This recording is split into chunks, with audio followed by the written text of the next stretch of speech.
مقابل میں خوش آمدید. میں ہوں ربیہ احسن اور میرے ساتھ موجود ہیں عامر متین اور رؤف کلاسرا. آج کے اس پروگرام میں ہم بات کریں گے آج کے اہم ایشوز پر اور جو سٹوریز سامنے آئی ہیں. وفاقی کابینہ کا اجلاس, اہم اجلاس.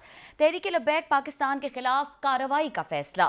مظاہرین سڑکیں کلیئر کرانے کے لیے ان کے خلاف آپریشن کی تیاریاں شروع کر دی گئیں. رینجرز کو تعینات کر دیا گیا.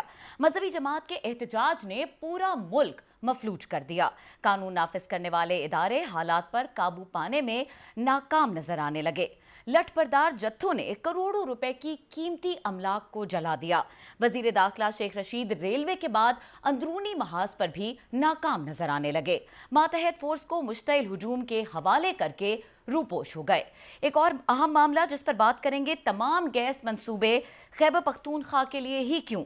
وفاقی کابینہ اجلاس میں پنجاب کے وزراء پرویز خٹک اور عمر ایوب کے خلاف پھٹ پڑے. کابینہ اجلاس کی اندرونی کہانی کیا ہے, آپ کو بتائیں گے آج کی سیٹنگ میں. اس کے علاوہ بات کریں گے منی لانڈرنگ کے ذریعے برطانیہ میں جائیدادیں بنانے کے معاملے پر. جہانگیر ترین ایف آئی اے کے نوٹس کے باوجود پیش نہیں ہوئے, جبکہ سیاسی پریشر بڑھا کر عمران خان کو زیر کرنے کی کوششیں تیز کر دی گئیں. ترین کے حمایتی پی ٹی آئی ممبران اسمبلی کا وزیر اعظم عمران خان کو سخت زبان میں خط. ترین معاملے پر غیر جانبدار تحقیقاتی ٹیم بنانے کا مطالبہ کر دیا. کیا ترین سیاسی پریشر کے ذریعے احتساب سے بچ نکلیں گے؟ یہ اہم سوال ہے. اس کے علاوہ پروگرام مد مقابل میں سٹوری بریک کرنے کے بعد راوی اربن ڈیولپمنٹ کے سابق چیئرمین راشد عزیز نے فوری طور پر لگژری گاڑی واپس کر دی. یہ اہم سٹوری ہے جس پر بات کریں گے. کل بھی ہم نے اس پر ڈسکشن کی تھی. راشد عزیز کے ٹویٹر پر دعوے اور جھوٹ پکڑے گئے. گاڑی اسکینڈل کی سرکاری دستاویزات کے ساتھ مکمل تفصیلات آج کے اس ڈسکشن میں آپ کے ساتھ شیئر کریں گے. تو آغاز کرتے ہیں ڈسکشن کا. رؤف کلاسرا صاحب, آج کابینہ کا اہم اجلاس اور جو سب سے اہم بات جس کے اوپر پہلے بات ہونے کی ضرورت ہے کہ action against T P L, اس کے بارے میں جو ہے وہ اپروول ہو گیا ہے.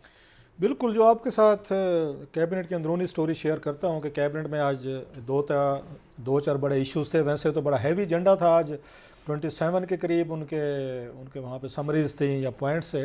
تو دو چار اس میں زیادہ اکنامک چینجز تھیں. ہم ان کو ذرا رہنے دیتے ہیں کہ وہ کیا ایشوز تھے. وہ آپ نے دیکھا ہوگا فواد چودھری صاحب نے وہ بڑی ڈیٹیل کے ساتھ انہوں نے بیان کرے. فواد چودھری صاحب کی ایک چیز ہے, حالانکہ میں اور عامر صاحب ان پہ اکثر ناقد رہتے ہیں, ان کی مہربانی کہ کبھی ہماری تنقید کو انہوں نے سیریس نہیں لیا, حالانکہ بنتی تھی کہ وہ جس طرح وہ ہر ایک کو وہ جواب دیتے ہیں, لیکن ہمارے معاملے میں ان کی مہربانی کہ وہ اس طرح کا سخت جواب نہیں دیتے جتنے سخت بعض اب ہم تنقید یہاں پہ کر جاتے ہیں.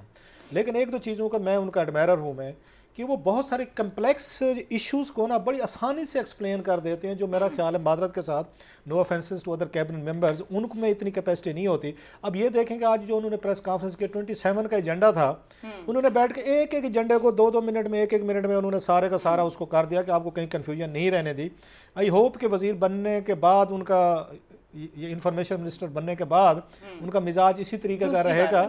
دوسری بار بننے کے بعد انہوں کا مغرورے نہیں جائیں گے, مغرورے نہیں جائیں گے. بہرحال وہی ہوپ کہ یہ گلیاں دیکھی ہوئی ہیں اس بار میرے خیال سے زیادہ بہرحال ان کو اچھا میرا خیال ہے ایک انہوں نے اچھے طریقے سے کیبنٹ کی چیزیں بتائیں, سو ان کو رہنے دیتے ہیں.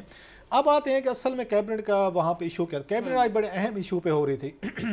وہ اس پہ تھی کہ اب یہ پورے ملک میں جو اس وقت سچویشن ہے وہ آپ کے سامنے ہے, جس طرح کا تشدد آیا ہے سامنے.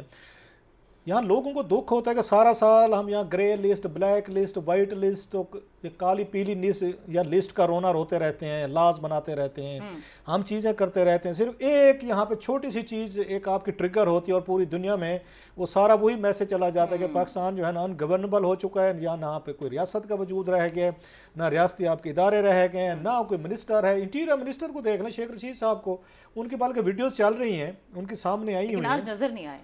آج نظر آئے تو انہوں نے کہا جی کوئی یہاں پہ مسئلہ ہی نہیں ہے. میں ان کا دیکھ رہا تھا کلپ ایک دیکھ رہا جس میں فرمایا جناب کوئی مسئلہ ہی نہیں ہے, کوئی پرابلم بھی نہیں ہے. یہ ذہن میں رکھیں کہ شیخ رشید صاحب از ون آف دیم. انہوں نے خود ان کا کلپ ہے جب نواز شریف صاحب دور میں جہاں پہ آئے تھے, فیض آباد والا دھرنا ہوا تھا, تو شیخ صاحب نے تو تھریٹ کی تھی حکومت کو. اگر وہ کلپ ہے میرا خیال ہے ہماری ٹیم کے پاس, اگر لوگوں کو سنائیں کہ جنہوں نے اس وقت انڈورس کیا تھا کہ یہ تحریک کے لوگ جو ہیں مظاہرین بالکل ٹھیک کر رہے ہیں, اور اگر آپ نے نہ کیا تباہی کر دیں گے, برباد کر دیں گے, ٹیک اوور کر لیں گے, گھروں میں گھس جائیں گے. یہ سارے شیخ صاحب نے خود باتیں فرمائی ہوئی ہیں. آج وہی ملک کا وہ منسٹر ہے. وہ عامر صاحب نے ایک بڑی خوبصورت ایک میر کا شعر سناتے ہوتے ہیں کہ میر کیا سادہ ہیں ہوئے بیمار جس کے سبب, ایسے ہیں عامر صاحب, جی جی جی, اسی اتار کے لونڈے سے دوا لیتے ہیں. اب جو مسائل پیدا کرنے میں شیخ صاحب شامل تھے جو انہوں نے پیدا کیے، کیونکہ اس وقت نواز شریف صاحب ٹارگٹ پہ تھے، اس وقت ان کو امبیرس کرنا تھا، ان کی حکومت میں جلاؤ گھراؤ کرنا تھا. اب وہی چیزیں انہوں نے کی، ان کو خود سامنا کرنا پڑے گا. عمران خان صاحب نے خود پریس کانفرنس کی ہوئی ہے، وہ بھی تحریک کے موجودہ تحریک کے جو لوگ ہیں ان کے حامی رہے ہیں. انہوں نے کہا تھا کہ میرے ورکر جو ہیں وہ بھی وہاں پہ شامل ہونا چاہتے ہیں. وہ کہتے ہیں نا کارما از اے بچ، وہ کہتے ہیں کہ جو آپ یہ کرتے ہیں دنیا میں، کنسیپٹ جو ہے اس کا ہندو میتھالوجی کا، کہ جو اچھا برا آپ یہاں پہ وہ کرتے ہیں نا، اس کا آپ کو جو اسی دنیا میں ہی اس کا صلہ اچھا برا آپ کو مل جاتے ہیں. اب یہ دونوں جو ہیں مین اس وقت اس ملک کو وزیر اعظم عمران خان صاحب چلا رہے ہیں، شیخ رشید صاحب انٹیریئر منسٹر ہیں. دونوں نے ماضی میں انہی کی یہ گروپس کی انہوں نے سپورٹ کی ہوئی ہے، ان کی حمایت کی ہوئی ہے. اب مجھے بتائیں وہ کس، ایک ہوتی ہے مارل کریج ہوتی ہے، ایک ہائی مارل گراؤنڈز ہوتے ہیں جن کا رونا ہم یہاں پہ رونے رہتے ہیں، جس پہ لوگ ہم پہ ہنستے ہیں. اس کے لیے آپ کو ہائی مارل گراؤنڈ پہ حکومت نہیں کھڑی ہوئی، آپ نے ماضی میں انہی ہی گروپس کی سپورٹ کی ہوئی ہے، ان کو آپ نے بیٹھ کے جسٹیفائی کیا ہوا ہے. جسٹ ون ایک